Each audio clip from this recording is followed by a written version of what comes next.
लाखों में एक हूँ, बन लाखों में एक तू, लाखों में एक हूँ, बन लाखों में एक तू। हेलो दोस्तों, मेरा नाम है नेहा। रेडियो के पास बैठे सभी जनों को मेरा नमस्कार।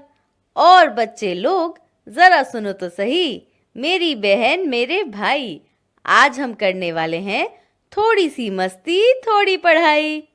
उत्तर प्रदेश गवर्नमेंट के मिशन प्रेरणा की ई पाठशाला के साथ मिलकर प्रथम एजुकेशन फाउंडेशन प्रस्तुत करता है थोड़ी सी मस्ती थोड़ी पढ़ाई।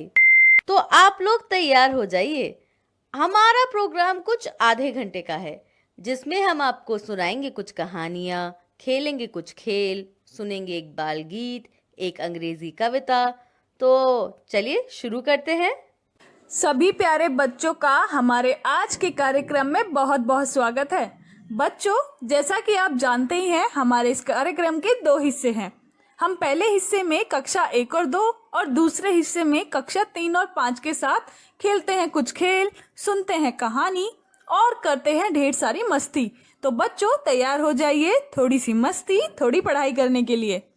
अरे भाई, कल शाम हमें एक चूहे ने परेशान कर दिया, बहुत मेहनत करवाई हमसे। चाचा जी, ऐसा क्या हुआ, जरा हमें भी बताइए। कछु नहीं बिटिया, हम तो आराम से खटिया पर बैठे रहे। घर में कहीं से एक मोटा चूहा घुसावा रहा। तुमरे चाचा जी चूहा देख के घर से भाग गए रहे। बड़ी मुश्किल से हम वो चूहा घर से निकाल पाए। तुम तो बहादुर हो ही भाग्यवान। मुझे भरोसा था तुम चूहों को भगा दोगी। लेकिन अब ये बताओ कि आज हम लोगों को बाल गीत कौन सुनाने वाला है? हमका सब पता है तुम्हारे बारे में। अभी चिकनी चुपड़ी बातें करत हो। कल तो हमका अकेले छोड़ के बाहर भाग गए रहे। भाग्यवान, मैं बहुत डर गया था।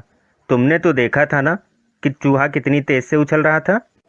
चाची जी, अब जरा माफ भी कर दीजिए चाचा जी को। ये सब अब वो नहीं करेंगे।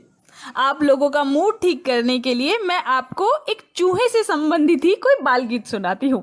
तो आप लोग सुनिए ध्यान से। अच्छा बिटिया, ई बात आए तो फिर जल्दी से सुनाई दो वो बाल गीत हम लोगन का। ठीक है चाची जी। हमारे आज के बाल गीत का नाम है चूहा और इस बाल गीत को पढ़कर सुनाया है उत्प्रेक्षा ने।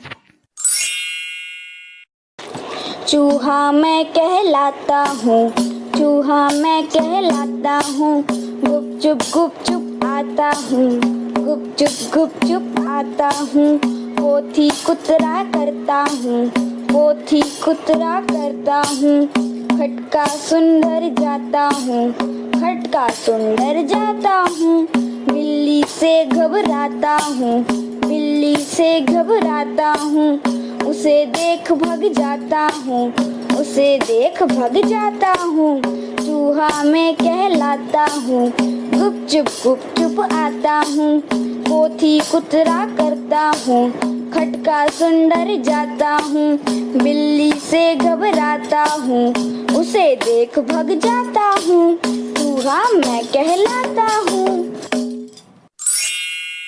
सुना चाचा जी, हर चूहा इसी तरह करता है। वैसे ये बाल गीत मुझे भी बहुत ही अच्छा लगा। अरे चाचा जी, चाची जी, आप दोनों का मूड सही हुआ या नहीं? हाँ बिटिया, इतना प्यारा बाल गीत सुनी के तो कौनों का भी मूड ठीक हो जाए। बिल्कुल सही कहा आलिया की अम्मा। ये बाल गीत जितना सुंदर लिखा गया है, उतना ही बढ़िया पढ़ा और गाया भी गया है। सच कहें कोमल बिटिया, ई बाल गीत हमको बहुत अच्छा लगा। वाह भाग्यवान, इस बाल गीत को तो मैंने भी मजे से सुना था और थोड़ा बहुत कुछ सीखा भी है मैंने इस बाल गीत से। कोई बात नहीं आए, आपस में सीखे सिखावे का सिलसिला चलत रहे चाहिए। आलिया की अम्मा, इस बाल गीत को सुनने के बाद कोई खेल खेला जाए तो कैसा रहेगा? कोमल बिटिया, तुम इतना बढ़िया बाल गीत सुनाई हो तो तुम ही अब एक ठो अच्छा सा खेल भी खिलवा दो तो ठीक रहे। क्यों बिटिया, हम ठीक कही थे ना? चाची जी, क्यों नहीं। आज जो खेल मैं आप सभी लोगों को खिलाने जा रही हूँ उसका नाम है अक्षर मात्रा शब्द यात्रा। इस खेल में हम एक दूसरे को कुछ अक्षर देंगे और हमें उन अक्षरों से कुछ शब्द बनाने होंगे। तो क्या आप सभी तैयार हैं आज का ये खेल खेलने के लिए? हाँ कोमल बिटिया, हम तो बिल्कुल तैयार हैं आज का खेल खेले के लिए।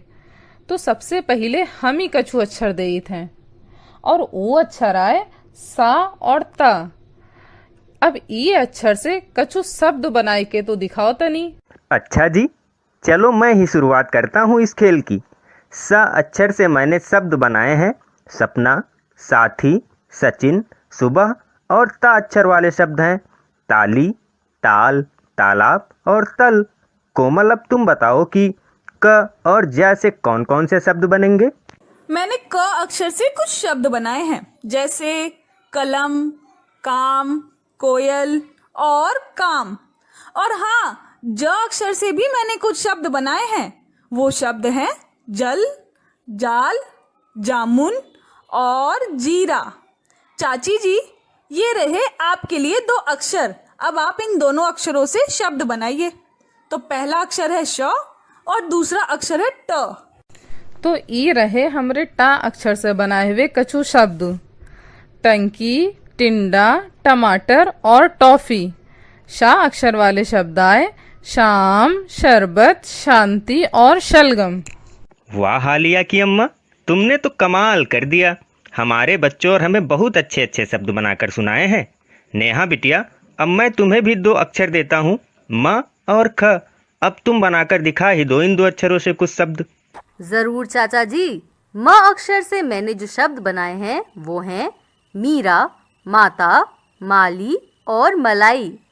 और ये रहे ख अक्षर से बनाए हुए शब्द खाली, खास और खरगोश। शाबाश नेहा बिटिया, बहुते अच्छे और बढ़िया शब्द बनाई हो तुम। बच्चों, मुझे पता है कि आप लोगों ने भी हमारे साथ साथ इस खेल को जरूर खेला होगा, लेकिन अब आप लोगों को यह खेल अपने घर और बाकी अन्य सदस्यों के साथ भी खेलना है, अपने दोस्तों के साथ भी खेलना है। क्यों चाचा जी, ठीक कहा ना मैंने? एकदम सही बात कही है बिटिया तुमने। बच्चों, खेल खेल कर जरूर देखिएगा, आपको बहुत मजा आएगा।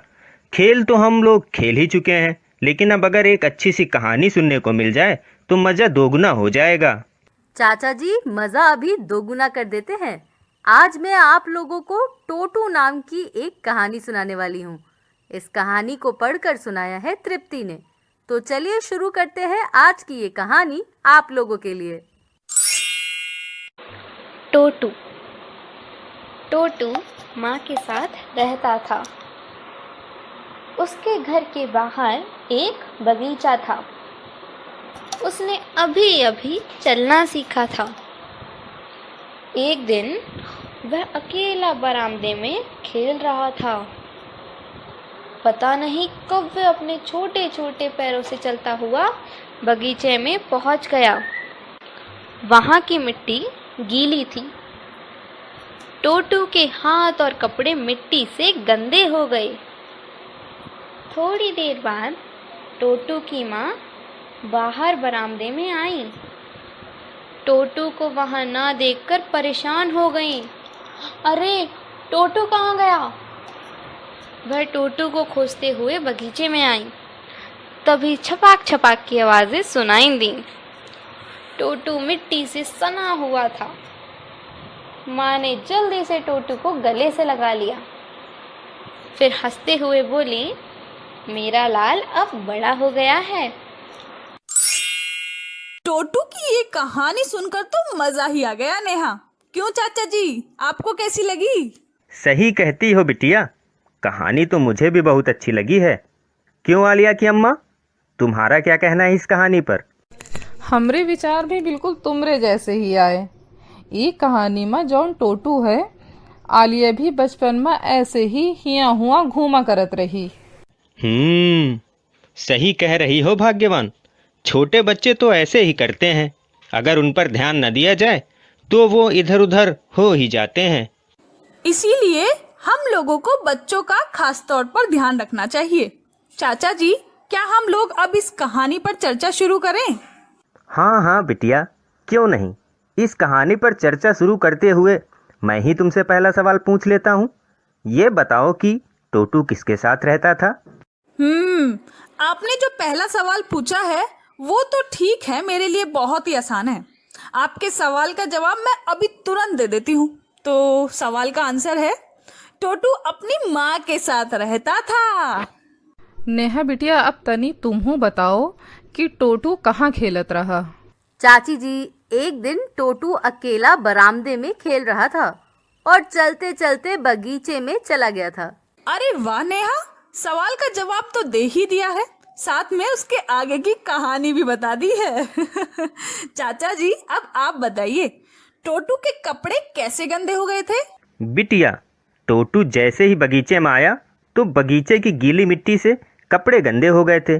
क्यों आलिया की अम्मा, जवाब ठीक है ना मेरा? सही जवाब आए तुम्हार। कोमल बिटिया, तनी तुमहू बताओ कि टोटू की माँ काहे परेशान हो गई रही। चाची जी, जब टोटू की माँ बरामदे में आई तो वो टोटू को न देखकर बहुत परेशान हो गई थी। चाची जी, अब आप बताइए कि टोटू कहाँ पर मिला था? टोटू बगीचा में खेलत रहा और वहीं वो मिला रहा अपनी माँ से। चाचा जी, चाची जी, कहानी पर तो हमने चर्चा कर ली, लेकिन अब जरा ये भी जानते हैं कि हमारे एक्सपर्ट उत्तर प्रदेश शाहजहांपुर से पवन जी हमारे इस कहानी के बारे में क्या सोचते हैं। तो चलिए उन्हें फोन लगाते हैं। हेलो पवन जी, कैसे हैं आप? आपके क्या विचार है टोटू कहानी पर? प्यारे बच्चों, सभी को नमस्ते। इस कहानी को आपने भी सुना और हम सब ने भी सुना। मुझे भी ये कहानी बहुत अच्छी लगी। जैसा कि आप सभी लोग देखे ही हैं, हमारे घर में और आसपास पड़ोस में बच्चे होते हैं। जो कहानी में घटना दिखाई गई है वो घटना हमारे घरों और गांव में देखने को मिलती है। किसी के घर में छोटे बच्चे होंगे तो इस तरीके से करते देखा होगा। छोटे बच्चे इस तरीके की शैतानी करते रहते हैं। पानी में खेलना, कीचड़ में गंदा हो जाना। ऐसे ही टोटू को कीचड़ में गंदा देखकर उसकी माँ बहुत खुश हुई और सोचा कि मेरा बच्चा अब बड़ा हो गया है। अच्छा बच्चों, आप लोग भी देखे होंगे ना, अपने आसपास में ऐसी घटनाएं होती रहती हैं। ऐसे ही इस तरीके से कहानी में भी दिख रहा है। ठीक है बच्चों, बाय, चलते हैं। फिर कहानी को सुनने के लिए अगले दिन मिलते हैं। आपका बहुत बहुत धन्यवाद पवन जी, अपने विचारों को हमारे साथ साझा करने के लिए। बिल्कुल सही कहा चाचा जी आपने। वैसे अब समय हो गया है हमारे कार्यक्रम के दूसरे भाग में जाने का। आपको तो पता ही है कि हम लोग दूसरे हिस्से में कक्षा 3 से 5 के बच्चों के साथ भी थोड़ी सी मस्ती, थोड़ी पढ़ाई करते हैं। कोमल बिटिया, कार्यक्रम के दूसरे भाग में हमारे साथ जुड़ेंगे हरदोई उत्तर प्रदेश से निखिल। स्वागत है आप सभी का हमारे कार्यक्रम के इस भाग में। निखिल, आपका भी बहुत बहुत स्वागत है हमारे आज के इस कार्यक्रम में। कोमल दीदी, आपका भी बहुत बहुत धन्यवाद मुझे इस कार्यक्रम में बुलाने के लिए। आलिया की अम्मा, जरा ये बताओ कि आज हम लोग पहले क्या करने वाले हैं? हमका तो ई लागत आए कि पहले एक खेल खेल लिया जाए तो अच्छा रहे। अच्छा चाची जी, अगर आप कोई खेल खेलना चाहती हैं तो आपकी इच्छा को अभी पूरा कर देते हैं। चाचा जी, क्या आपके पास कोई खेल है हम लोगों के लिए? बिल्कुल है, मेरे पास एक खेल आज आप लोगों को खिलाने के लिए। और इस खेल में हमें करना ये है कि हम आपस में कुछ शब्द एक दूसरे को बताएंगे और हमें उस शब्द का विलोम शब्द बताकर एक वाक्य बनाना होगा। क्यों, समझ में आया मेरा आज का खेल? हाँ, आए गवा है हमका तुमरा खेल समझ में। निखिल बेटा, हम तुमका एक ठो शब्द देते हैं और ई शब्द आए दिन।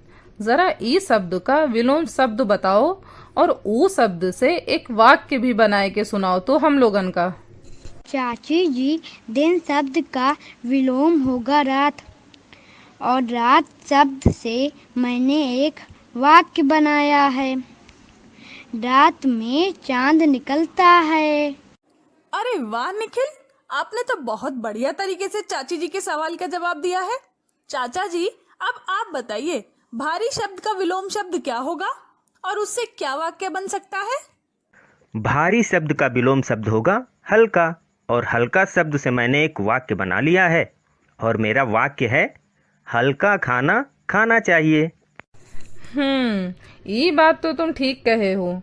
कोमल बिटिया, अब तुमहू उल्टा शब्द का विलोम शब्द बतावा और वो शब्द से एक ठो वाक्य भी बनाए के सुनाए दो। चाची जी, आपने जो शब्द मुझे दिया है उसका विलोम शब्द होगा सीधा, और इस शब्द से मैंने एक वाक्य भी बना लिया है। तो मेरा वाक्य है, सीधा रास्ता ठीक है। आलिया की अम्मा, अब तुम भी क्रोध शब्द का विलोम शब्द बताओ और उसी शब्द से एक वाक्य भी बनाकर हम सभी को सुनाओ। ठीक आए। क्रोध शब्द का विलोम शब्द हुई क्षमा, और क्षमा शब्द से हमार वाक्य आए, क्षमा करना एक गुण है। अरे वाह भाग्यवान, तुमने तो बहुत ही मजेदार वाक्य बनाया है। नेहा बिटिया, अब बारी है तुम्हारी। गंदा शब्द का विलोम बताओ और इसी शब्द से एक वाक्य भी बनाकर सुनाओ तो हम सभी को। गंदा शब्द का विलोम शब्द होगा साफ, और इस शब्द की मदद से मेरा वाक्य है, साफ रहना अच्छी आदत है। तो बच्चों, आप लोगों ने भी इस खेल को बहुत ध्यान से सुना होगा और हमारे साथ खेला भी होगा। तो अब बारी है आपकी। आप अपने घर में रहते हुए भी ये खेल को अपने परिवार और अपने दोस्तों के साथ खेल सकते हैं। तो आप भी खेलिए और बहुत सारी मस्ती करिए।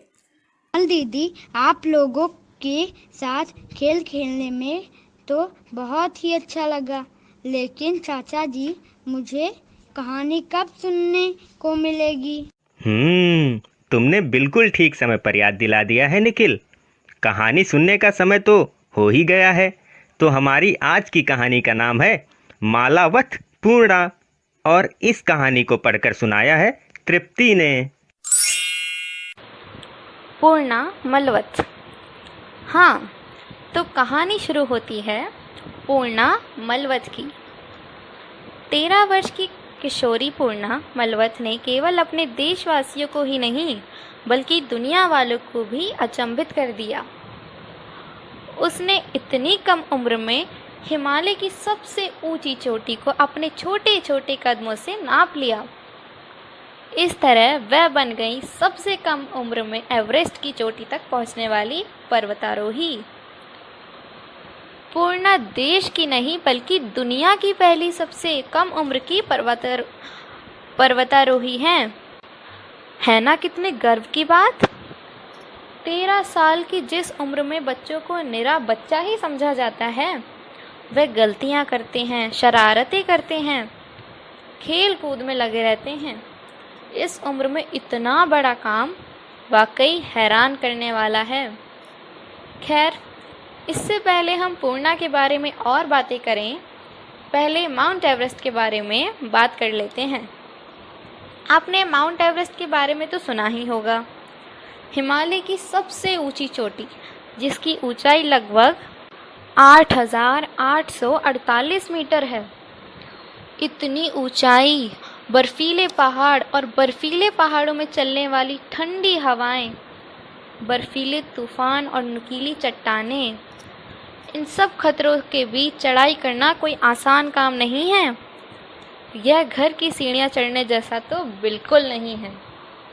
घर की 2-3 मंजिलें चढ़ने में जहाँ सांसें फूल जाती हैं, माउंट एवरेस्ट के बारे में सोचकर ही वहाँ तक पहुँचने के जानलेवा सफ़र का अंदाज़ा हो जाता है। यह जोखिम भरा काम साधारण सी दिखने वाली, मेहनत मजदूरी करने वाली पूर्णा ने कर दिखाया। पूर्णा आंध्र प्रदेश के निज़ामाबाद ज़िले के छोटे से गांव में पैदा हुई। मेहनत मजदूरी करने वाला आदिवासी परिवार, जिसमें लड़के पैदा होना अच्छा नहीं माना जाता था, वहाँ पूर्णा के माँ बाप ने अपनी बेटी को पढ़ाने के लिए आवासीय स्कूल भेजा। आवासीय स्कूल ज़रूरतमंद बच्चों के लिए बनाए गए हैं। इस प्रकार पूर्णा का स्कूल का सफ़र शुरू हुआ। पूर्णा पढ़ाई में तेज़ थी।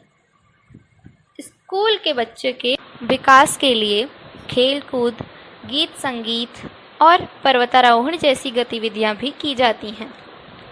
पूर्णा को मेहनत और लगन को देखकर कोच शेखर बाबू और IAS अधिकारी प्रवीण कुमार ने पूर्णा के लिए पर्वतारोही प्रशिक्षण का इंतज़ाम किया। 150 छात्रों की प्रतियोगिता में से पूर्णा मलवत और साधना पल्लवी आनंद कुमार को चुना गया। कड़े प्रशिक्षण के बाद आखिरकार माउंट एवरेस्ट पर चढ़ाई का दिन तय हुआ।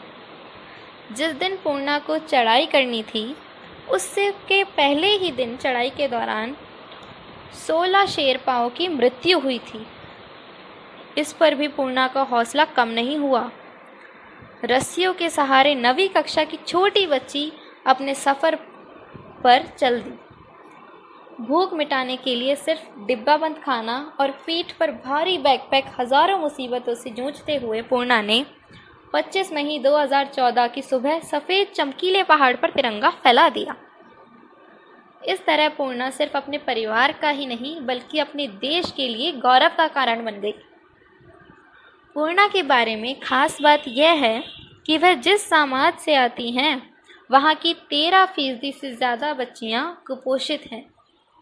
उनका वज़न सामान्य से बेहद कम है और उनकी साक्षरता दर 50% है। ऐसे में पूर्णा ने उन तमाम लड़कियों को सफलता का रास्ता दिखाया है। सबसे कम उम्र का पर्वतारोही एक लड़का है। रिकॉर्ड कैलिफोर्निया से जॉर्डन रेमियोरो के नाम है, जो पूर्णा से 1 महीने छोटा है। यह रिकॉर्ड जॉर्डन ने 13 साल 10 महीने की उम्र में बनाया था, जबकि पूर्णा ने यह रिकॉर्ड 13 साल 11 महीने की उम्र में बनाया। अरे वाह चाचा जी, पूर्णा की ये कहानी तो बहुत ही प्रेरणादायक थी। उससे भी बड़ी बात तो ये है कि मालावत पूर्णा ने हिमालय की चोटी पर चढ़ने का ये कारनामा बहुत ही कम उम्र में हासिल कर लिया। क्या तुम बता सकती हो, जब मालावत पूर्णा हिमालय की चोटी पर चढ़ी तब उसकी उम्र क्या थी? जब मालावत पूर्णा हिमालय पर पहुंची रही तब ऊकी उम्र 13 बरस की रही। इहे खातिर दुनिया वाले अचंबा में रहे। मेरा भी सपना था कि मैं भी एक बार हिमालय की चोटी पर जरूर जाऊं, लेकिन जब ये बात पता लगी कि हिमालय की ऊंचाई 8,848 मीटर है तो फिर वहां जाने की हिम्मत न हुई। चाचा जी, आपके मजाक करने का अंदाज भी एकदम निराला है। वैसे हिमालय की चोटी तक पहुंचना बहुत ही मुश्किल काम है। नेहा बिटिया, ये बताओ कि मालावत पूर्णा भारत के किस राज्य से संबंध रखती है? चाचा जी, इस कहानी को मैंने भी बहुत ही ध्यान से सुना था, इसलिए मैं बता सकती हूँ कि मालावत पूर्णा भारत के आंध्र प्रदेश से संबंध रखती है। निखिल, क्या आप बता सकते हैं कि पूर्णा के माता पिता ने उसे पढ़ने के लिए कहाँ भेजा था? हाँ कोमल दीदी, अभी बता देता हूँ। पूर्णा के माता पिता ने उसे पढ़ने के लिए आवासीय स्कूल में भेज दिया था। निखिल बेटा, तुम्हारा जवाब एकदम सही है। हम लोगों ने कहानी तो सुन ही ली है और उस कहानी पर चर्चा करते हुए सवाल जवाब भी कर लिए हैं। नेहा बिटिया, क्या अब तुम हम लोगों को कोई इंग्लिश कविता सुना सकती हो? बिल्कुल चाचा जी, आज मैं आप लोगों को एक कविता सुनाती हूँ। आज जो इंग्लिश कविता मैं आप लोगों को सुनाने जा रही हूँ उसका नाम है how many rainbows.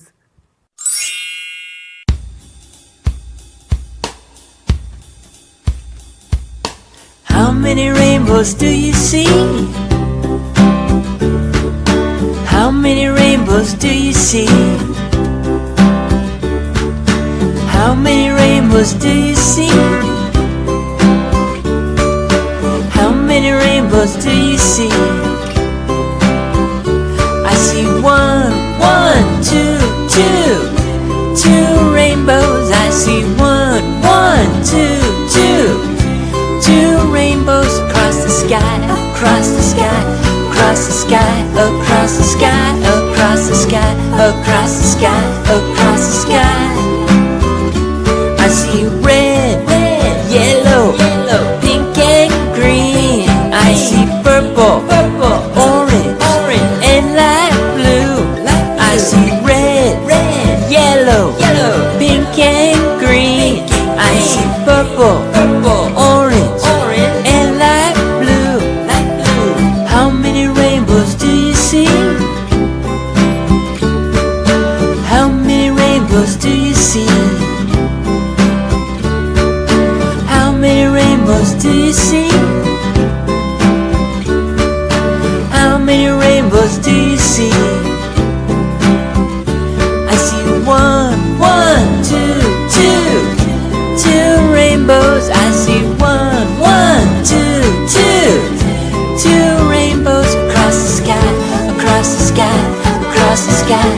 across the sky, across the sky, across the sky, across the sky, across the sky. Two rainbows across the sky, across the sky, across the sky. Two rainbows.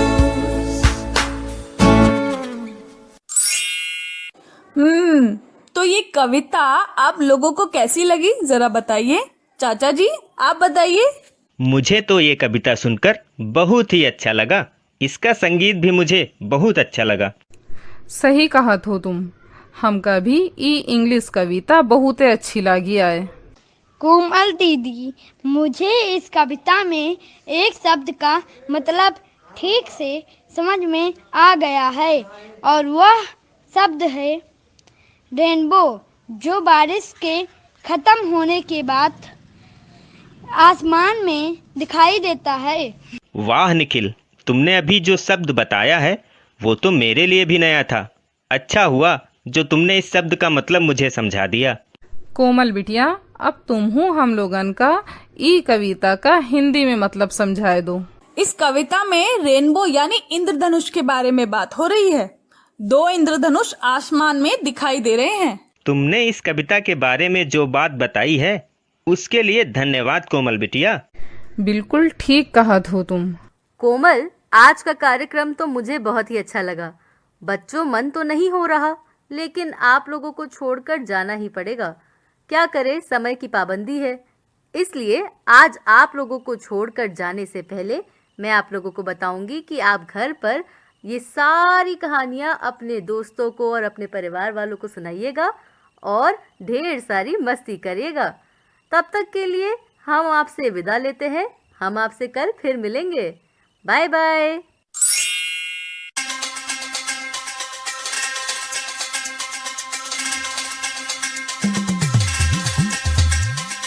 लाखों में एक हूँ, बन लाखों में एक तू। लाखों में एक हूँ, बन लाखों में एक तू। लाखों लाख है भारतवासी, मैं लाखों में एक हूँ। शिक्षा की एक बात सुनाऊं, थोड़ा थोड़ा सुन ले तू। लाखों लाख है भारतवासी, मैं लाखों में एक हूँ। सुन ले मेरी बात जरा और हो जा मेरे संग तू।